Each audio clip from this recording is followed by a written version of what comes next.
So hello dear students, welcome back to this session of ICT virtual classroom. ICT virtual classroom के इस session में आप सभी का एक बार फिर से स्वागत है। आज की क्लास हमारे लिए इंपॉर्टेंट रहने वाली है। क्लास 12 फिजिक्स कक्षा 12 विषय भौतिक विज्ञान। आपके लिए कुछ प्रीवियस ईयर के पेपर्स लेके आया हूँ, ठीक है। और प्रीवियस ईयर के पेपर्स में से मैं आपके पास लेके आया हूँ कुछ 3-4 सालों के पेपर, ठीक है। और इसमें से हम कुछ ऐसे क्वेश्चंस के ऊपर बात करेंगे जो कि रिपीटेडली पूछे गए हैं एग्जाम्स में और जिनके इस बार आने की संभावना भी बहुत ज्यादा है। एक बात आपको और बता दूं डियर स्टूडेंट्स, जब आप प्रीवियस ईयर पेपर को करते हैं तो पिछले साल आप जानते हैं इस साल जो आपका सिलेबस है वो रिड्यूस हो रखा है ना। जो 2002 इससे पिछले साल का जो सिलेबस था वही आपको इस साल भी पढ़ना है। वो रिड्यूस सिलेबस है, 30% उसमें जितनी भी कटौती की गई है वो पढ़ना है। तो उससे पहले के पेपर्स में जो क्वेश्चंस आ रखे हैं उन टॉपिक से जो कि कट चुके हैं इस बार, उन पर अभी टाइम वेस्ट ना करें, ठीक है। उनको सीखना तो है ही, लेकिन अभी जो एग्जाम में आ रहा है सिर्फ उसको देखेंगे। एक बार मैं आपको सिलेबस दिखा देता हूं आपका फटाफट, और उसमें इंपॉर्टेंट मार्किंग कर लेंगे। फिर मैं आपको कुछ क्वेश्चंस जो है वो बताता हूं। चलिए चलते हैं स्मार्ट बोर्ड की स्क्रीन की तरफ। सो डियर स्टूडेंट्स, तो ये है आपका रिवाइज्ड सिलेबस, ठीक है। और इसमें जैसे कि आप देख रहे हैं, ये इस सिलेबस को आप डाउनलोड कर लेना। मैं आपको वेबसाइट बता देता हूं, उत्तराखंड बोर्ड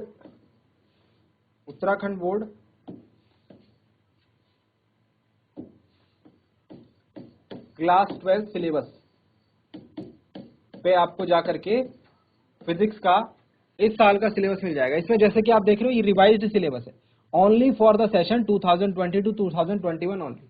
बाद में एक ऑर्डर आया था जिसमें ये कहा गया था कि 2020 और 2021 के सेशन के लिए जो सिलेबस था वही 21 से 22 के लिए भी होगा। मतलब आपको भी यही सिलेबस फॉलो करना है। इसमें आपको मैं टाइम पर सिलेबस डिस्कस करता रहूंगा, ठीक है।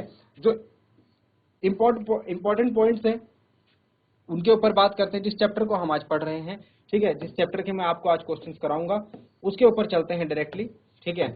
तो सिलेबस काफी सारा रिड्यूस हुआ है डियर स्टूडेंट्स, ठीक है। और एक बात मैं आपको अभी बता देता हूं, ठीक है, इसके लिए वेट नहीं करेंगे, कि ये जो आपकी यूनिट है ऑप्टिक्स, इसको सबके सब नोट डाउन कर लेंगे।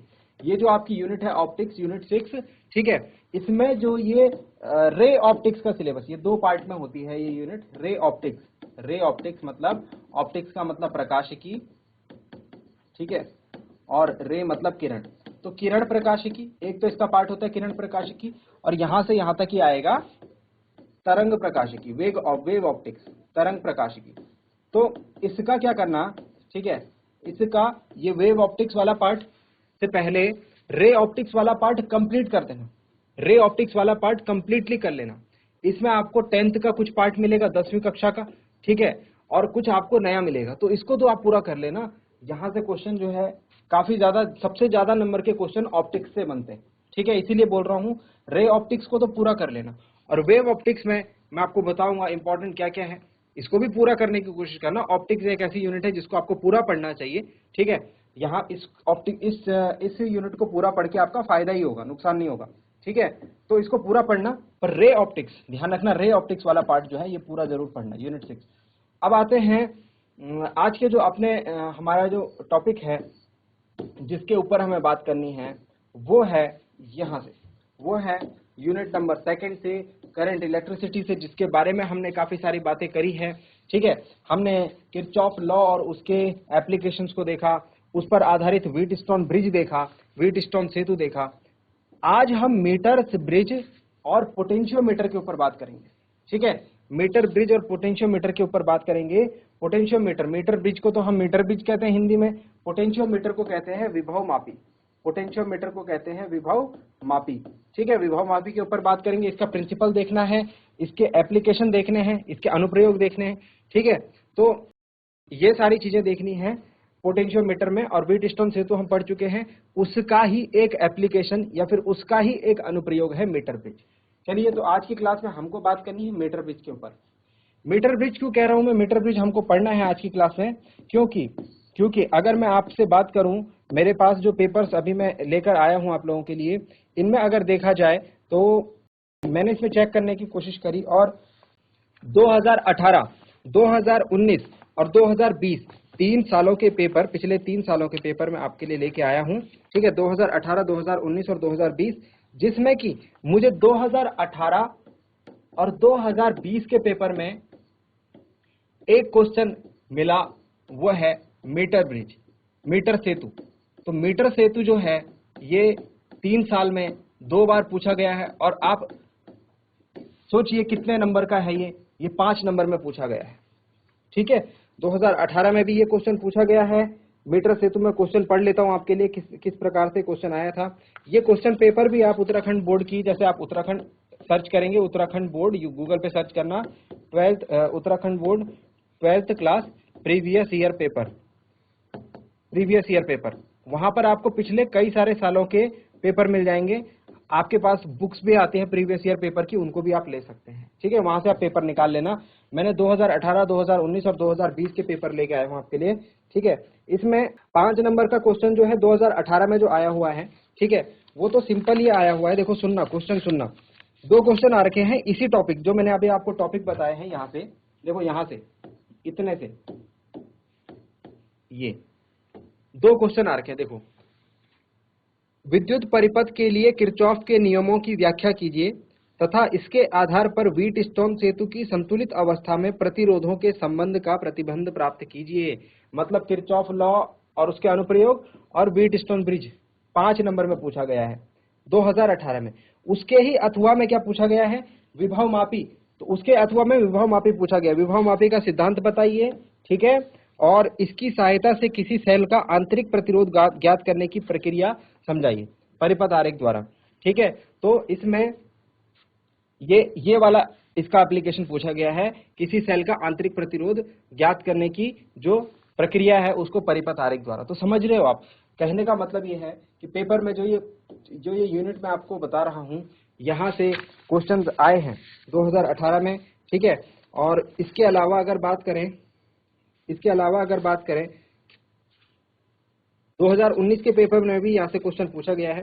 2019 के पेपर में अगर आप देखेंगे क्वेश्चन नंबर 28 5 नंबर का पूछा गया है और मीटर सेतु पूछा गया है सीधे सीधे। ठीक है, ज्यादा डिटेल में नहीं जाएंगे। अब क्वेश्चन अब समझना शुरू करते हैं। और 2020 की अगर बात करूं, 2020 में 28वें नंबर के क्वेश्चन पर ही विभव मापी पूछा गया है, पोटेंशियोमीटर पूछा गया है 5 नंबर में, और किरचॉफ के नियम भी अथवा में पूछे गए हैं। तो भाई ये जो किरचॉफ के नियम है, ये जो व्हीटस्टोन ब्रिज है और विभव मापी है, इसको तो आप किसी भी हालत में नहीं छोड़ सकते। तीनों चीजों को कंप्लीट करेंगे। तो यहाँ पर मीटर सेतु भी मैं आपको बता चुका हूं पहले भी। ठीक है, तो आज की क्लास में एक बार मीटर सेतु के ऊपर बात करेंगे। अगर आपके एग्जाम में क्वेश्चन आता है तो आपको किस तरीके से आंसर करना है। चलिए, तो जल्दी से समझना स्टार्ट करेंगे। हेडिंग डालेंगे मीटर सेतु।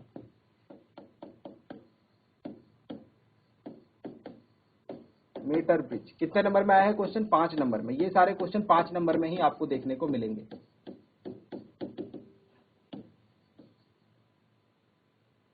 मीटर सेतु, इसको हम क्लास में काफी टाइम डिस्कस भी कर चुके हैं।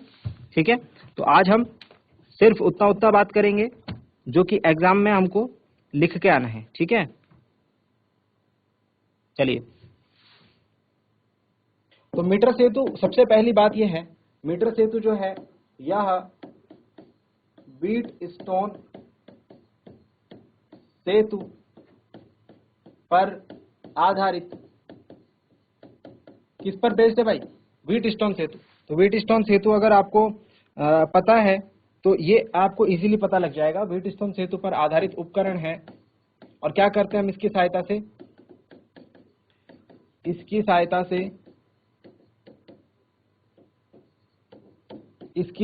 से किसी अज्ञात प्रतिरोध का प्रतिरोध ज्ञात किया जा सकता है।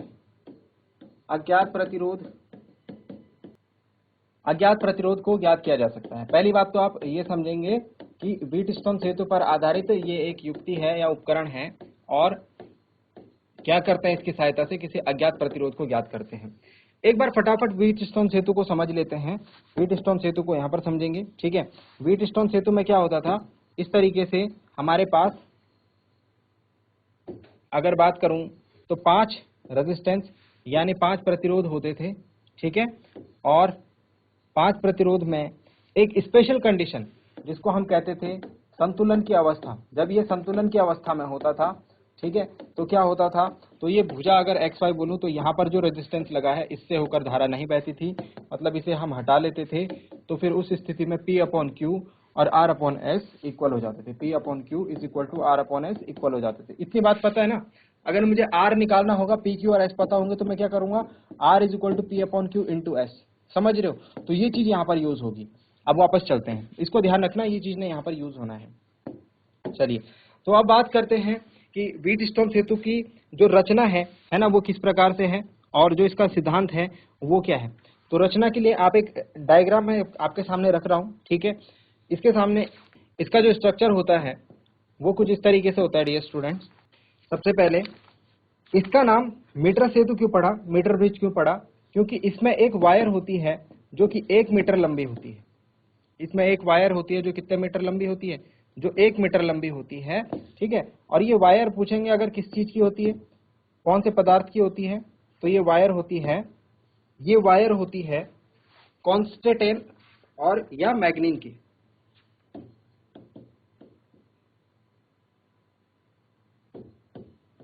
कॉन्स्टेंटन या मैग्नीज की ये तार होती है।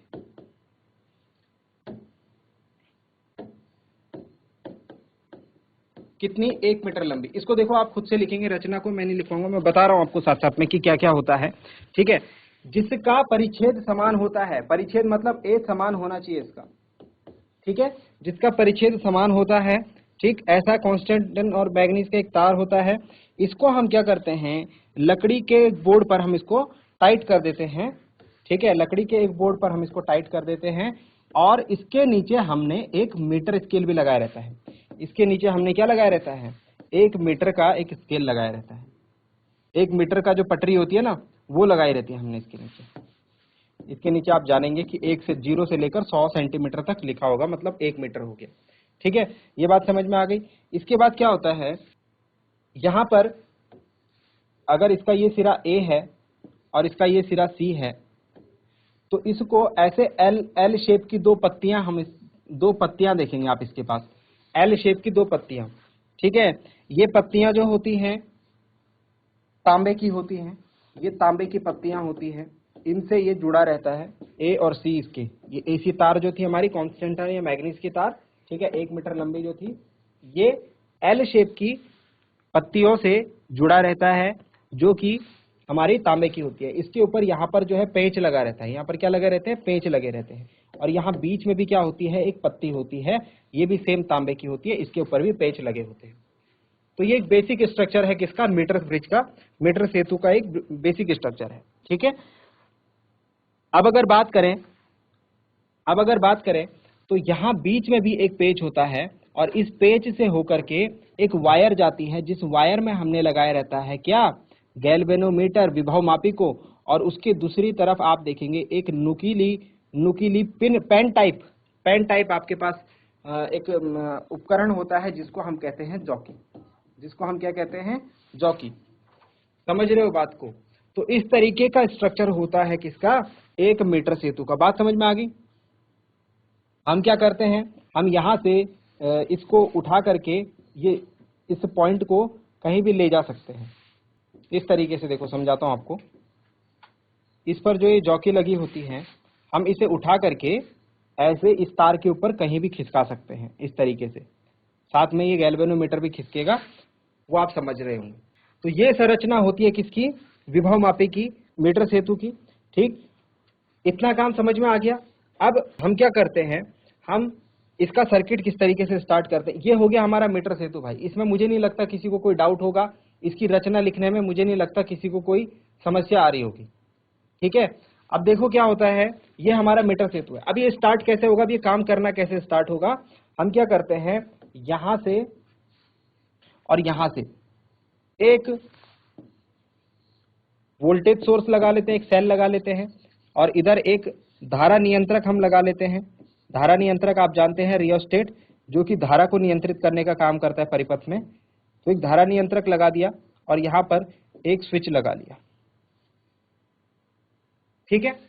अब क्या करेंगे, इसके बाद यहां पर इस जगह पर एक बॉक्स लगाते हैं। एक क्या लगाते हैं, बॉक्स लगाते हैं। इस बॉक्स में ऐसे ऐसे खांचे बने हुए आपको दिखेंगे। इस बॉक्स को हम कहते हैं प्रतिरोध बॉक्स। इस बॉक्स को हम क्या कहते हैं, प्रतिरोध बॉक्स, रेजिस्टेंस बॉक्स, जिसमें से आप रेजिस्टेंस अपनी मर्जी से निकाल या लगा सकते हो, जितना रेजिस्टेंस आप निकालेंगे उतना प्रतिरोध उसका मान हो जाएगा। इसको प्रैक्टिकली जब आप यूज करेंगे तो समझेंगे। यहां पर रेजिस्टेंस बॉक्स लगा होता है और प्यारे बच्चों यहां पर लगा होता है एक वायर। कौन सा वायर? एक तार। ये जो है अज्ञात प्रतिरोध वाला तार है। कौन सा तार है? जिसका प्रतिरोध हमको नहीं पता, जिसका प्रतिरोध हमने ढूंढना है। भाई ऊपर क्या लिखा था? इसकी सहायता से अज्ञात प्रतिरोध को ज्ञात किया जा सकता है। तो वो अज्ञात प्रतिरोध हम यहां पर लगा लेते हैं। अब समझ में आ गया आपको? मीटर सेतु का स्ट्रक्चर समझ में आ गया पूरी तरीके से, ठीक है। व्हीटस्टोन सेतु पर आधारित इसका वर्किंग है, ठीक है।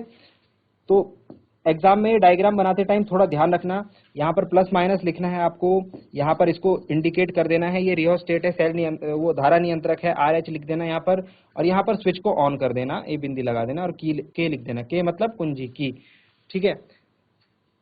इसके अलावा ये P होता है, ये वाला पार्ट Q, ठीक है, ये वाला पार्ट R और ये वाला पार्ट S।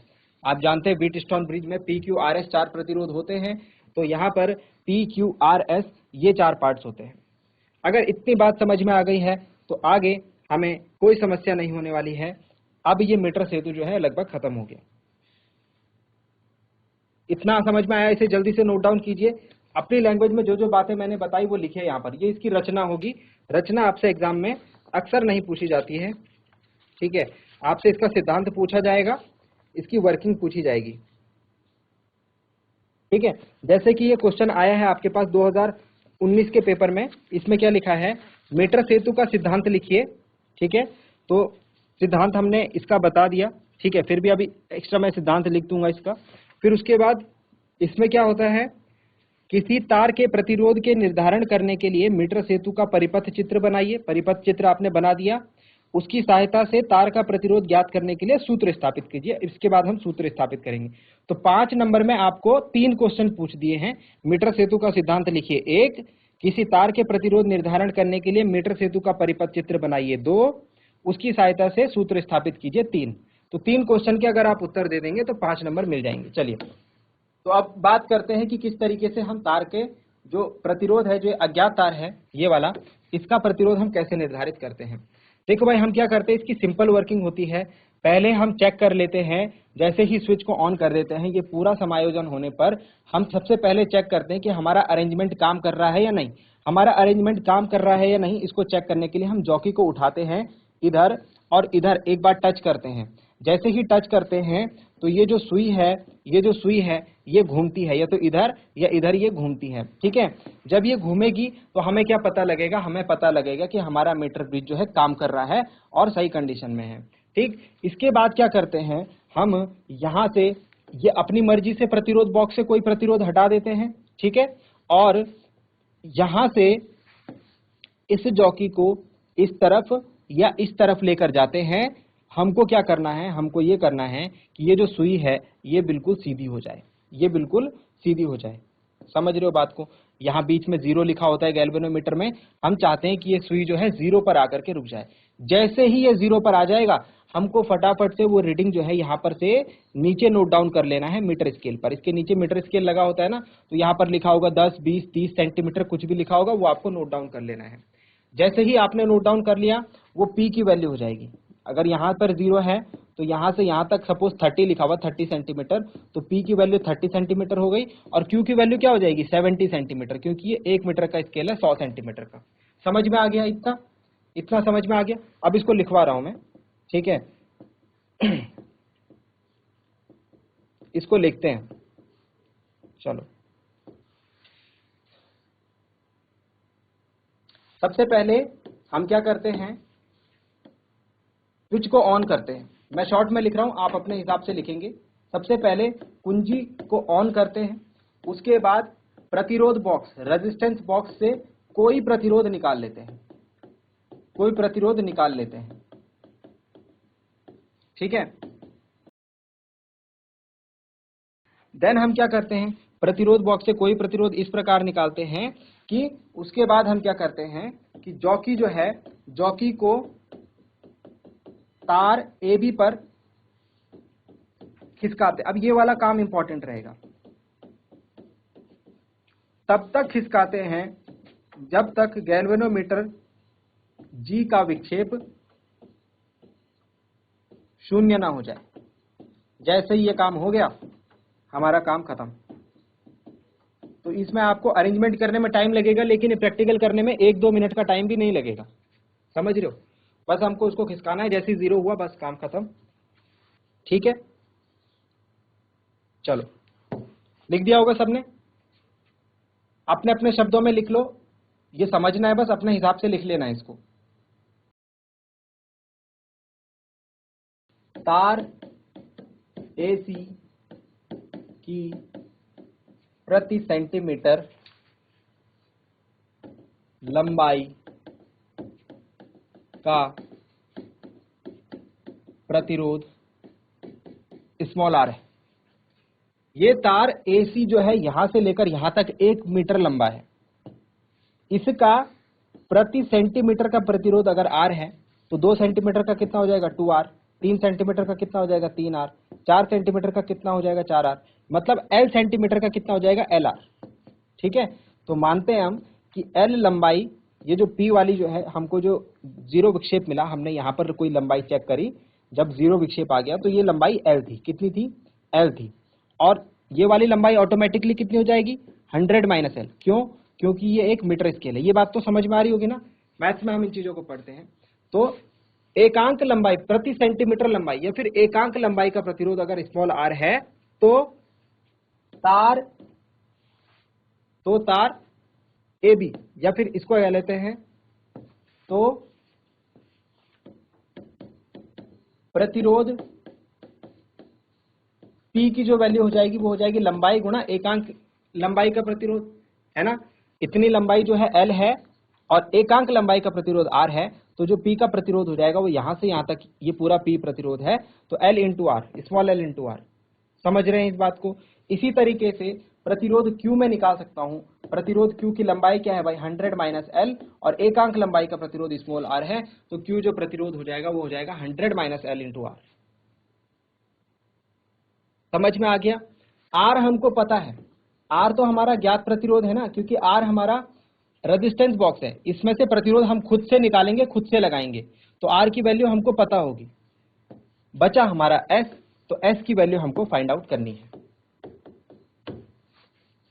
समझ में आ गया? इतना समझ में आ गया? अब देखो भाई, व्हीटस्टोन सेतु पर आधारित है ये, तो व्हीटस्टोन सेतु का सिद्धांत इस पर लगाएंगे। व्हीटस्टोन सेतु के सिद्धांत से, अच्छा 2 मिनट जरा सोचने का काम करना। व्हीटस्टोन सेतु पर चलते फिर से। क्या बोलते थे यहाँ पर कि सबसे पहले चेक करते थे कि ये जो P/Q है और ये R/S बराबर आ रहा है या नहीं आ रहा है। अगर नहीं आ रहा है तो मतलब इस भुजा में कोई धारा नहीं है। समझने की कोशिश करना, वो सारा रिलेटेबल है। यहाँ से कोई धारा नहीं, कोई धारा नहीं। कैसे चेक करूंगा मैं?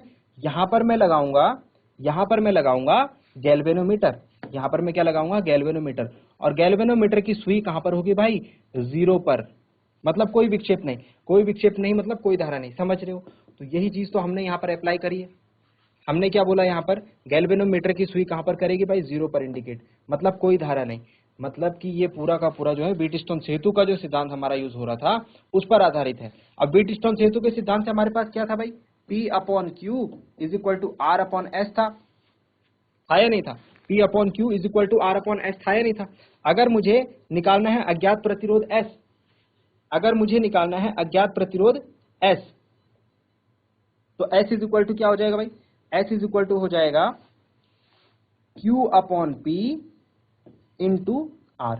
हो जाएगा नहीं हो जाएगा? बताइए। S = हो जाएगा Q/P × R। और अब यहाँ पर आप वैल्यू रख सकते हैं। Q की वैल्यू क्या हो जाएगी? S = Q की वैल्यू हमने ऊपर लिखी हुई है 100 - L × R। P की वैल्यू हमने पता है LR, और ज्ञात प्रतिरोध R तो हमें पता ही था। तो ये फॉर्मूला है किसके लिए भाई? ये फॉर्मूला है किसी अज्ञात तार का प्रतिरोध ज्ञात करने के लिए, और by applying the application of Wheatstone bridge in metre bridge.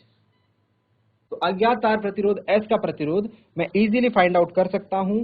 क्यों? क्योंकि ये लंबाई जो L है, ये लंबाई जो L है ये तो मुझे पता लग ही जाएगी यहाँ से, जैसे ही शून्य विक्षेप हुआ मैं इसको पढ़ लूंगा, यहाँ पर वैल्यू पुटअप कर लूंगा, है ना। और उसके बाद ये एकांक लंबाई का जो तार का प्रतिरोध है ये भी हमें पता होता है ना, जो भी तार होगा R की वैल्यू हमें पता होगी। ये R कौन सा प्रतिरोध है, ये रेजिस्टेंस बॉक्स वाला। ये मैंने क्या बोला, ये तो आपके हाथ में ही रहेगा, तो इसको आप जितनी वैल्यू निकालोगे या लगाओगे ये तो आपको ऑलरेडी पता ही होगा। तो अब क्या बचा, अब कुछ भी नहीं बचा, L पता है, R पता है, R पता है, कैलकुलेट करके S निकाल लो। तो यही तो काम हमने करना था, ठीक है। तो इस तरीके से हम जो है मीटर सेतु से पता लगा लेते हैं किसी अज्ञात तार के प्रतिरोध। और मेजर बात यह है कि ये व्हीटस्टोन सेतु के सिद्धांत पर आधारित एक उपकरण है, ठीक है डियर स्टूडेंट्स। यहां तक अगर बात समझ में आ गई हो तो नोट डाउन कर लें अपनी अपनी लैंग्वेज में, ठीक है। ऐसा जरूरी नहीं है कि जो मैंने यहाँ पर लिखाया हुआ है वही नोट डाउन कीजिए, यहाँ पर बस समझने के लिए आप इसको देखिए और जो चीज आपको समझ में आती है उसको नोट डाउन कीजिए। ओके, चलिए। अच्छा, व्हीटस्टोन सेतु के सिद्धांत की अगर बात आएगी, सुन लो, अगर व्हीटस्टोन सेतु के सिद्धांत की बात आएगी तो आप व्हीटस्टोन सेतु के सिद्धांत में ये लिखना कि ये मीटर सेतु के सिद्धांत की बात आएगी तो आप उसमें ये लिखना कि ये व्हीटस्टोन सेतु पर आधारित उपकरण है, और उसमें व्हीटस्टोन सेतु का सिद्धांत लिख देना।